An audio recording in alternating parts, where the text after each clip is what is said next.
perkenalkan, nama saya Efransa Noni Ananda Wilian, nomor absen ke-10, NIM 2423762011. Baik, pada video kali ini saya akan mereview kembali materi yang sudah diberikan. Jadi, cukup membuka pandangan saya terkait apa itu pariwisata menurut undang-undang. Nah, ternyata kurang tepat apa yang saya pelajari tentang pariwisata selama ini.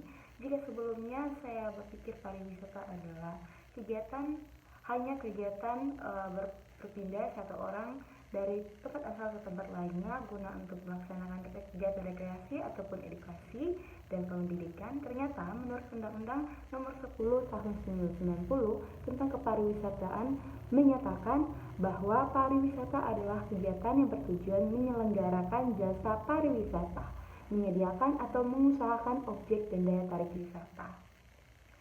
Nah, seperti itu definisi pariwisata menurut Undang-Undang Republik Indonesia Nomor 10 Tahun 1990. Kita mengetahui definisi pariwisata menurut Undang-Undang Republik Indonesia Nomor 10 Tahun 1990.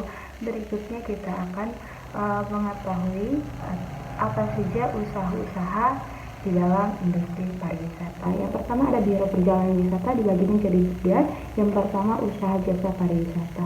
Yang pertama ada jasa Biro Perjalanan Wisata, yang kedua ada jasa agen perjalanan wisata, yang ketiga ada jasa pramuwisata, yang keempat ada jasa konvensi perjalanan insentif dan pameran, yang kelima ada jasa impresariat, yang keenam ada jasa konsultan pariwisata, yang ketujuh ada jasa informasi pariwisata. Oke, yang kedua ada pengusahaan objek dan daya tarik wisata.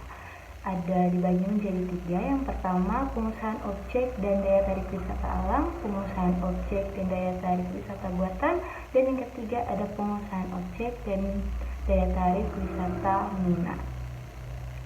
Lalu yang ketiga ada usaha sarana pariwisata. Yang pertama ada penyediaan akomodasi, lalu penyediaan makanan minuman, angkutan pariwisata, sarana wisata tirta, dan kawasan pariwisata.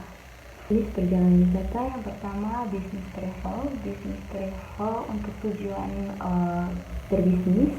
Yang kedua wisata travel, ini tidak jelas berwisatanya dengan tujuan apa. Biasanya untuk bersenang-senang atau juga bisa untuk menambah wawasan atau ingin tahu tentang hal-hal baru. Yang berikut ada individual travel atau perjalanan untuk keperluan pribadi. Nah, ada fungsi umum. Fungsi umum dari Biro Perjalanan Wisata merupakan sebuah perusahaan jasa pariwisata yang mempunyai tujuan untuk mempersiapkan atau menguruskan perjalanan seseorang dengan segala kebutuhan perjalanan. Biro Perjalanan Wisata berfungsi memberikan informasi tentang segala sesuatu yang berhubungan dengan masalah perjalanan pada umumnya dan perjalanan wisata pada khususnya. Fungsi khusus Travel Bureau sebagai perantara dan Travel Bureau sebagai organisator. Agen perjalanan wisata adalah agen usaha yang menyelenggarakan usaha perjalanan yang bertindak sebagai perantara di dalam menjual dan mengurus jasa untuk melakukan perjalanan. Yang pertama menjadi perantara dalam pemesanan tiket angkatan laut, darat maupun udara. Yang kedua mengurus dokumen perjalanan. Yang ketiga menjadi perantara dalam pemesanan akomodasi dan sarana wisata. Yang keempat menjual paket wisata yang dijual oleh Biro Perjalanan Wisata. Biro Perjalanan Wisata sebagai salah satu dari industri pariwisata menghasilkan produk yang mengacu pada kepuasan dan kebutuhan wisatawan. Biro Perjalanan Wisata dapat diartikan sebagai usaha jasa komersial yang mengatur, menyediakan, menyelenggarakan pelayanan bagi seseorang.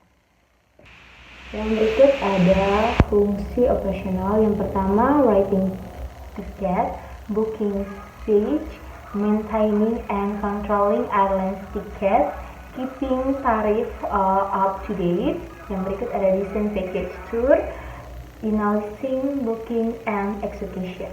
Baik, itu saja review materi dari saya. Saya ucapkan terima kasih.